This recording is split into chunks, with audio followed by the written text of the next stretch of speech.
성도 여러분, 반향실 효과라고 하는 게 있습니다. 이 밀폐된 공간 안에 들어가서 말을 하게 되면 자기 소리만 들리는 그런 현상을 가리키는 겁니다. 그런데 이런 현상이 언젠가부터 사람들 사이에서도 많이 나타나고 있습니다. 자신과 성향이 비슷한 사람들과만 이야기를 한다거나 혹은 생각이 같은 사람들하고만 모이려고 하는 그런 경향을 가리키는 겁니다. 특별히 SNS가 발달하게 되면서부터 이런 현상이 두드러지게 되었다 그래요. 사람들에게는 본래 이런 경향이 있기는 했지만 이 스마트폰이 보편화되다 보니까 더 심해지고 본격화되었다라는 그런 이야기입니다. 여러분들도 한번 생각을 해보시기를 바라요. 내가 주로 카톡을 하고 있는 사람들은 나와 같은 사람들인가 다른 사람들인가? 심리학자들은 사람들이 자기 생각하고 비슷한 사람들 이야기에 귀를 기울이는 이유가 심리적인 안정감 때문이라 그럽니다. 내 생각과 다른 이야기를 듣게 되면 우리 뇌는 인지적인 부담을 가지게 되어 있다 그래요. 그 말이 맞는지 틀리는지를 점검하게 되어 있기 때문에 그렇습니다. 하나님께서 이렇게 창조하신 것이지요. 그런데 우리의 게으른 본능은 이런 것들을 귀찮아하고 성가시게 그렇게 느낀다는 겁니다. 말 그대로 본능적으로 사람은 부담을 줄이는 방식으로 반응을 보이기도 하고 관계를 맺어가기도 한다는 거예요. 그래서 내 생각과 다른 이야기보다는 비슷한 생각, 같은 생각을 선호하게 되어 있다 그럽니다. 그러니까 뇌와 본능이 싸우면, 우리의 의식과 본능이 싸우면 본능이 대부분 다 이긴다라는 그런 이야기예요. 문제는 이렇게 생각이 같은 사람들하고만 이야기를 하다 보면 결국 앞에서 말씀드렸던 것처럼 이 반향실 효과라는 것, 자기 소리만 듣게 되는 현상이 발생하고 만다라는 그런 이야기입니다. 물론 물리적으로야 우리가 바깥하고 차단되지 않습니다.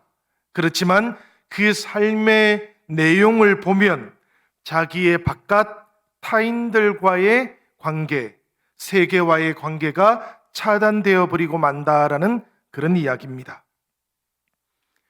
다른 사람들하고 나 사이에 발생하는 이 반향실 효과라는 것, 이것은 꼭 우리가 함께 살아가고 있는 사람들하고의 관계에서만 발생하는 것은 아닌 듯 합니다. 왜 그런가 하면 하나님과 나의 관계 속에도 때때로 이런 반향실 효과라고 부를 만한 그런 현상들이 나타나기 때문이에요.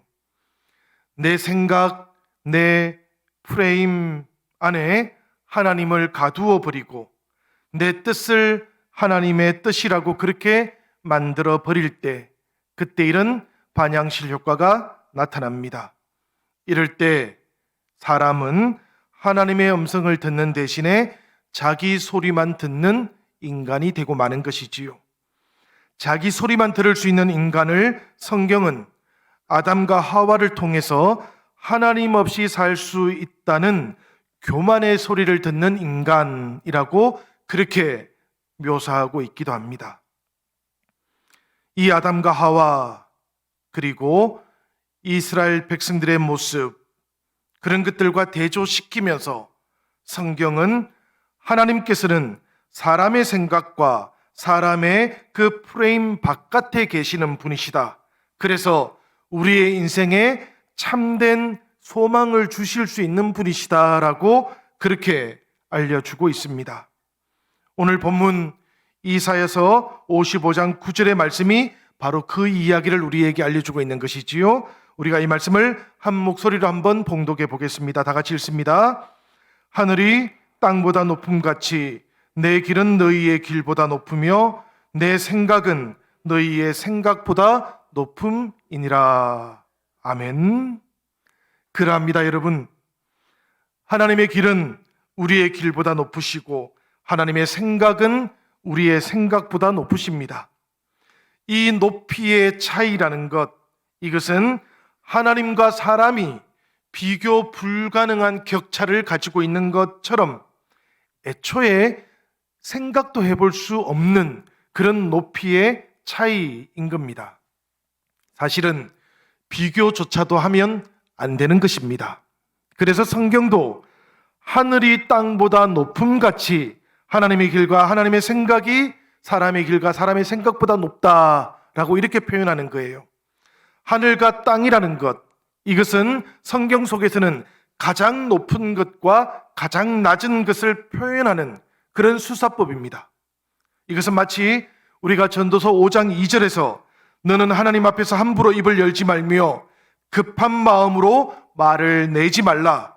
하나님은 하늘에 계시고 너는 땅에 있음이니라 라고 그렇게 표현할 때 하늘과 땅, 하나님과 사람을 대비시키고 있는 것과 똑같은 그런 묘사 방법이기도 합니다.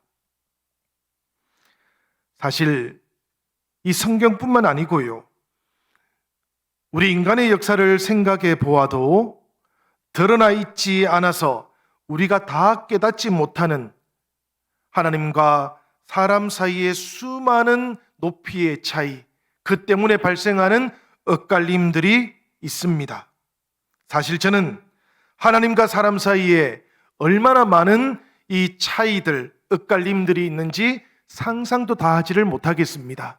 왜냐하면 우리가 발견하는 것은 고작 기록되어 있는 역사 속에서만 발견하는 것이거든요. 기록되지 않은 수많은 인간의 역사와 하나님 사이에 그 엇갈림이 있을 것이고 우리는 그것을 알지도 못하는 겁니다. 상상조차도 불가능한 것이지요. 우리는 알지도 못하고 상상하지도 못하지만 그러나 그 모든 것들을 하나님께서는 알고 계신다라는 것을 생각하면 우리가 하나님 앞에서 어떤 모습으로 서 있어야 될 것인가 끊임없는 그런 도전을 받게 되기도 합니다. 사실은 우리 인류의 역사를 생각해 볼 것도 아닙니다. 저의 인생만 돌아보아도 하나님의 뜻 앞에서 얼마나 많이, 얼마나 자주 그분의 뜻과 나의 인생이 엇갈린 채 살아왔는지를 깨닫게 됩니다. 그리고 저의 인생에도 제가 기억조차도 하지 못하는 더 많은 엇갈림들이 있었을 것이다 라는 것을 생각해 보면 하나님 앞에서 오늘 내가 어떻게 서야 될 것인가 하는 그런 도전을 다시 받습니다. 우리가 창세기 22장을 보면 늙어서 아기 낳는 일을 포기했던 아브라함과 사라 이야기가 나옵니다. 하나님께서 그 아브라함과 사라에게 이삭을 주시고는 얼마 되지 않아서 갑자기 하나님께서는 아브라함을 부르셨습니다. 부르신 이유는 그 아들을 제물로 바치라라고 명하시기 위해서였어요. 우리가 이 사건을 아케다 사건이라고 부릅니다. 하나님 앞에 제물로 바쳤다라는 그 이야기인데요. 이 이야기 속에서 성경은 아브라함의 내적인 갈등을 우리에게 전하고 있지는 않습니다. 성경은 아주 평이하게 그 이야기를 다루고 있습니다. 그렇지만 우리가 짐작하건대 그 아들을 잃지 않으려고 하는 아브라함의 의지와 그 아들을 조건 없이 바치라는 하나님의 의지 사이에는 어쩔 수 없는 엇갈림이 있었을 겁니다. 아브라함의 이야기 속에서만 이런 엇갈림이 발견되는 건 아닙니다, 여러분. 모세의 인생을 보면 그 모세의 인생 가운데도 수많은 엇갈림들이 있고 차이가 있었다라는 것을 발견하게 됩니다. 사실 모세는 태어날 때부터 파라오라는 이집트의 왕과 엇갈린 운명 속에서 태어났다라는 것을 우리가 잘 알고 있습니다. 그 엇갈림을 피해서 모세는 광야로 도망을 나오기도 했지요. 그 미디안 광야에서 인생을 즐기고 있을 그때에 하나님께서 이 모세를 찾아왔습니다. 그리고는 하나님의 백성들을 구원하라라는 소명을 주셨어요. 이 하나님의 부르심 앞에서 모세는 할 수 없다라고 그렇게 자신의 의지를 드러내었습니다. 그러나 이 모세의 의지와 하나님의 의지는 일치되지를 못했다라는 것을 우리가 발견합니다. 성경 속에는 하나님의 뜻과 자신의 의지 사이에 엇갈림을 경험했던 많은 사람들의 이야기가 나오고 있어요. 우리가 잘 알고 있는 요나도 하나님의 뜻을 버리고 자신의 뜻을 따라서 다시스로 도망을 갔지 않습니까? 처음부터 끝까지 성경 속에는 어쩌면 이 엇갈림에 대한 이야기가 주제로 다루어지고 있는 것인지도 모르겠습니다. 다만 성경은 하나님과 사람 사이에 이 엇갈려 있는 운명을 찬양하지는 않습니다. 하나님과 사람 사이에 이 엇갈림을 인간의 비극처럼 그렇게 다루지도 않습니다. 성경은 아주 분명하게 하나님께서 바로 그런 엇갈려 있는 사람들의 운명 속으로 들어오시는 분, 그래서 운명을 오히려 변화시켜 주시는 하나님이시다라고 그렇게 우리에게 알려주고 있습니다. 여러분, 우리의 인생 가운데로 찾아오고 계시는 그 하나님, 우리의 삶을 변화시키시며 우리의 인생과 삶 가운데 하나님의 뜻이 이루어질 수 있도록 인도해 가시는 하나님이 계시다라는 것을 생각해 본다면 우리의 성숙한 신앙생활이라고 하는 것, 이것은 결국에는 하나님의 생각과 나의 생각이 같지 않다라는 것을 인정하는 것, 받아들이는 것에서부터 시작될 수밖에 없다라는 것을 깨닫게 됩니다. 내 계획이라든지 내 생각을 하나님의 뜻, 하나님의 계획이라고 생각하는 대신에 내 생각을 하나님의 생각에 맞추기 위해서 한 번 더 묵상하는 것, 한 번 더 기도하는 것, 그리고 하나님의 뜻 앞에 나를 온전하게 순복시키는 것, 그 지점에서부터 나의 성숙한 신앙이 시작될 수 있다라는 그런 이야기겠습니다. 여러분, 이런 실험이 있었어요. 사람들에게 농구 경기 영상을 보여줍니다. 그리고는 선수들이 몇 번이나 패스를 하는지 한번 횟수를 헤아려 보라, 그렇게 실험을 했다고 합니다. 이 실험의 목적은 그러나 선수들이 농구공을 패스하는 것을 헤아리는 실험이 아니었습니다. 그 사람들이 그 숫자를 헤아리고 있을 그때에 게임 중간중간에 고릴라 복장을 한 사람을 경기장 안으로 들여보냈다고 합니다. 그런데 몇 번이나 선수들이 패스했는지를 헤아리고 있던 사람들 중에는 약 절반 가까이나 그 경기장에 고릴라 복장을 한 사람이 등장했다는 것을 전혀 인지하지 못한 사람들이 있었다 그래요. 이게 체인지 블라인드니스라고 하는 실험이었다 그럽니다. 변화를 인지할 수 있는가, 그렇지 못한가. 자신이 몰두하고 있는 곳, 그곳에 집중하다가 고릴라가 등장하는 것을 깨닫지 못했던 사람들을 가리켜서 이 체인지 블라인드니스라고 부른답니다. 변화맹, 보지 못한다는 이야기지요. 변화를 보지 못하는 사람들이다라는 그런 이야기인데요. 우리가 때때로 하나님과의 관계 속에서 이런 변화맹을 겪는다라는 것이지요. 하나님께서 우리의 삶 가운데로 찾아오시고 하나님께서 그분의 뜻을 우리의 인생 가운데 보여주신다 할지라도 내 뜻이라든지 내 계획에 몰두하고 집중하고 있는 동안에 우리들은 때때로 하나님의 뜻도 하나님의 계획도 알아보지를 못한다라는 그런 이야기입니다. 우리의 영적인 인지 능력, 그 영적인 인지 능력이 제약되어 있고 제한되어 있고 때때로 깨닫지 못하도록 만들기 때문입니다. 예수님께서 제자들을 불러주셨을 때에 아무든지 나를 따라오려거든 자기를 부인하고 날마다 자기의 십자가를 지고 나를 쫓으라 하신 뜻도 아마도 이런 우리의 약점이 있었기 때문일 겁니다.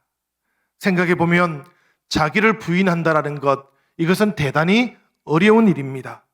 내 생각과 하나님의 생각이 엇갈릴 때 내 생각을 포기하는 것을 의미하기 때문입니다.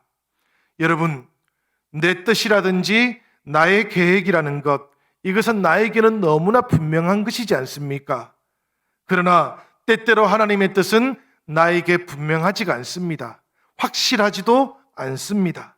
그런데 분명하고 확실한 것을 포기하고 분명치 않은 것, 그것을 선택한다는 것은 우리의 마음속에 불안감을 일으킵니다. 자기를 포기한다라는 것, 자기의 생각을 포기하고 하나님의 생각을 선택한다라는 것, 거기에는 어쩔 수 없이 불안감을 받아들이는 것까지를 포함하고 있는 겁니다. 하나님의 뜻, 하나님의 계획을 내 인생의 앞자리에, 내 인생의 우선순위에 위치시키기 위해서 내 생각과 내 뜻을 포기하고 양보하는 것, 이것은 참으로 쉽지 않은 일이지요. 그래서 신앙은 언제라도 이 불안 가운데서 하나님을 신뢰하는 것이다 라고 그렇게 표현하는 겁니다. 여러분, 때때로 우리들은 이렇게 자기의 뜻과 하나님의 뜻 앞에서 확실한 것과 확실하지 않은 것 사이에서 요동치기도 하고 불안감을 겪기도 합니다마는, 그러나 성경은 우리에게 아주 분명하게 이렇게 권면하고 있는 것이지요. 오늘 우리가 함께 읽었던 잠언 14장 12절의 말씀입니다. 어떤 길은 사람의 보기에 바르나 필경은 사망의 길이니라. 이 말씀 속에 나오고 있는 어떤 길은 하나님의 길을 말하는 것이겠지요. 그 하나님의 길이 때때로 사람들이 보기에는 불확실한 길이지만 그러나 그 길이 생명의 길이 된다라는 그런 이야기입니다. 어떤 길이 때로는 사람의 길이라서, 자신의 길이라서 너무나 확실해 보이지만 그 길의 끝은 오히려 생명이 아니라 사망이 될 수도 있다라는 그런 가르침이기도 한 것입니다.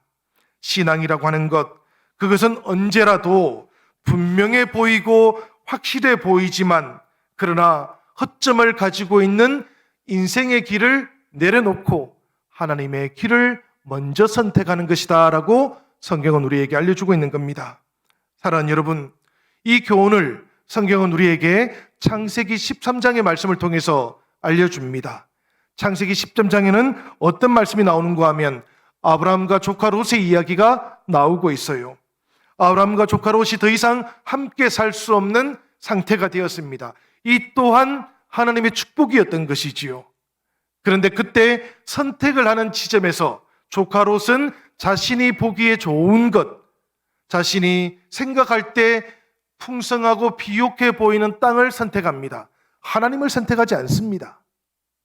아브라함은 조카가 선택하고 남은 땅을 선택했지만 그 바라본 땅이 황무지라 할지라도 하나님께서 자신에게 허락한 땅이라고 그렇게 받아들였습니다. 믿음으로 받아들였던 것이지요. 그 땅이 황무지고 그냥 초목도 자라지 않는 그런 벌판이었지만 하나님께서 허락하신 땅이니 이곳에서 하나님의 뜻이 있을 것이고 계획이 있을 것이다 라고 그렇게 생각했던 겁니다. 그 결과가 어떻게 되었는지를 우리는 잘 알고 있습니다. 하나님의 뜻 가운데서 아브라함은 하나님이 주셨던 그 축복을 받아 누렸던 것이지요. 어떤 길은 사람이 볼 때는 확실하지만 그러나 사망의 길로 이어지는 것이고, 또 어떤 길은 사람이 볼 때는 불확실하다 할지라도 그러나 그 길이 하나님의 길이기만 하다면 축복의 길로 이어질 수 있다라는 것을 성경은 우리에게 이 아브라함과 조카 롯의 사례를 통해서 보여주고 있는 겁니다. 성도 여러분, 우리들의 선택은 어떠했습니까? 코로나의 기간들을 지나오는 동안 우리의 선택은 어떤 기준을 따라서 선택했던 것입니까? 우리들 모두가 어쩌면 하나님과 엇갈린 길 위에 서 있었을지도 모르겠습니다. 때때로 하나님과 세상 사이에서, 때때로 하나님과 나의 계획 사이에서 늘 중간에 서 있는 자신을 발견했을지도 모르겠습니다. 사실 저는 모세를 보면 그 인생이 하나님과 세상 사이, 하나님과 이스라엘 백성 사이 그 중간에 서 있었던 인생이다라는 그런 생각을 해보게 됩니다. 태어났을 때도 이 모세는 중간에 있던 사람이었습니다. 나일강 강둑에서 갈대 상자에 담겨서 죽음과 삶 그 중간에 있었던 인생이었지요.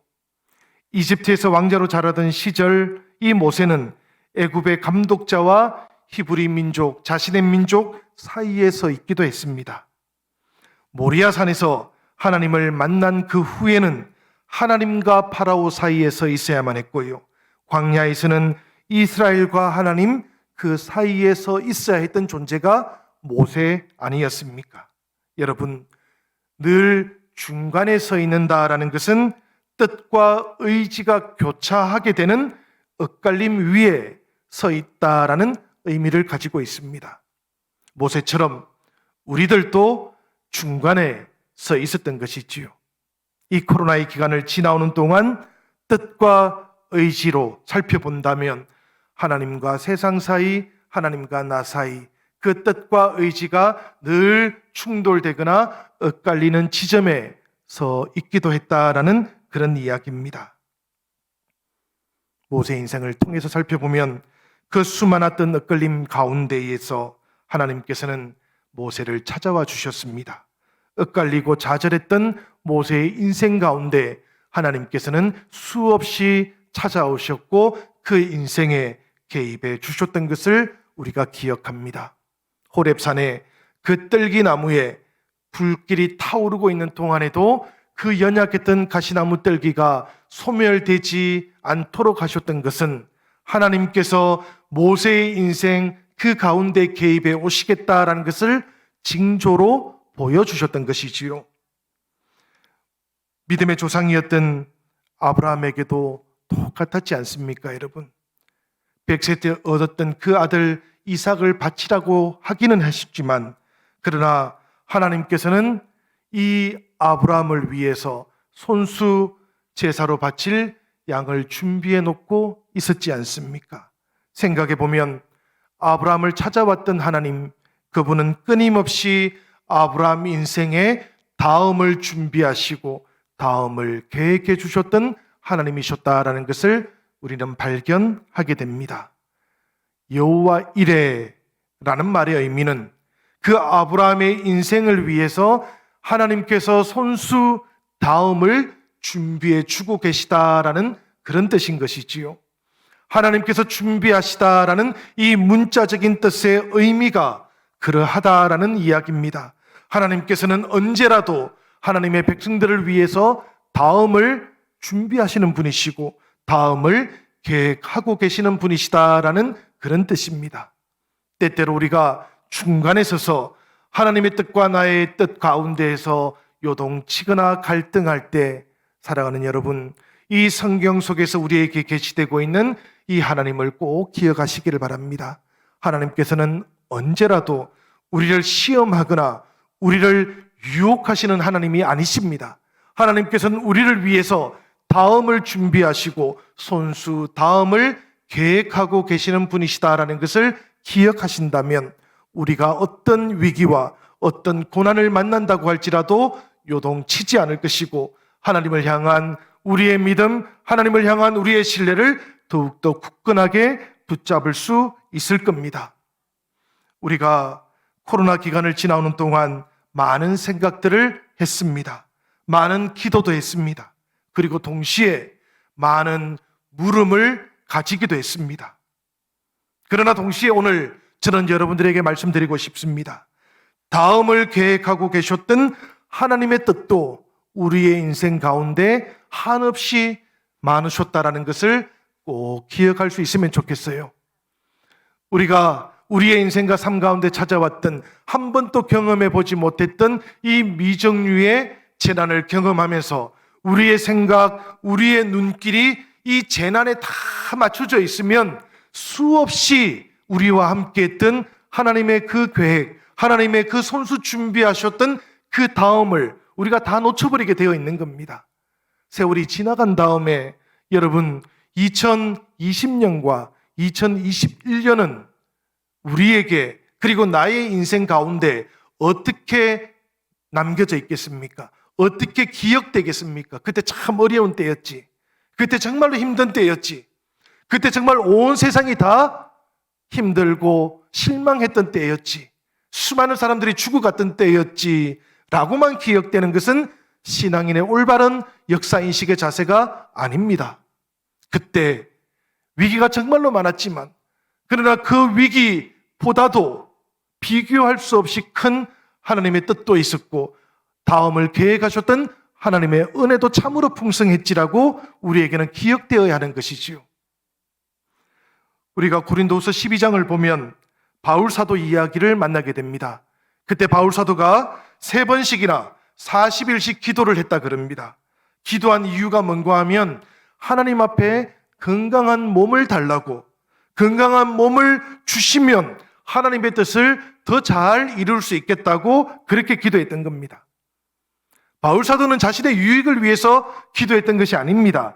하나님의 사역을 위해서 간구를 했던 거예요. 당연히 하나님께서는 들어주실 것이다 라고 생각했던 것이지요. 그것이 바울의 생각이었고 바울의 뜻이었습니다. 그런데 결과적으로 보면 바울은 회복되지를 못했습니다. 자신의 육신의 가시가 있었던 것이고요. 바울은 늘 생각하기를 이 육신의 가시가 하나님의 영광을 가리지는 않을까 마음에 걸림이 있었어요. 그런데 그런 육체의 가시를 가지고 복음을 전하고 살아가는 동안에 바울은 놀라운 경험을 하게 됩니다. 뭔가 하면 이런 것이지요. 육신의 가시를 가지고 질병을 가지고 사람들에게 안수를 하는데 사람들이 치유가 되는 겁니다. 처음에는 바울이 이렇게 생각했어요. 정말 다행이다. 그런데 내가 아프지 않으면 얼마나 더 하나님께 영광을 돌릴 수 있을까? 이렇게 생각했던 바울의 귀에 어떤 이야기가 들려왔는가 하면 하나님의 능력은 얼마나 크시기에 저 아픈 바울을 통해서도 이렇게 나타나는 것일까라는 이야기가 들려오기 시작하는 겁니다. 그때 바울은 깨달았던 것이지요. 하나님의 뜻은, 하나님의 방법은 자신의 뜻과 자신의 방법과 좀 다르게 이루어지는 것이구나라는 것을 깨달았던 겁니다. 그 일을 깨닫고 그 일을 체험하고 나서 돌아보니까 바울은 자신의 생각과 다른 하나님의 은혜가 자신의 인생 모든 곳에, 자신이 복음을 전했던 모든 곳에 함께하고 계셨다라는 것을 깨닫게 된 거예요. 그때 바울이 하나님 앞에 뭐라고 고백을 했는가 하면 내 은혜가 내게 족하다. 하나님께서 그렇게 바울의 마음속에 울림을 주셨던 거예요. 나의 은혜가 너에게 족하다. 내 은혜가 내게 족하다라고 그렇게 울림을 주셨다라는 이야기입니다.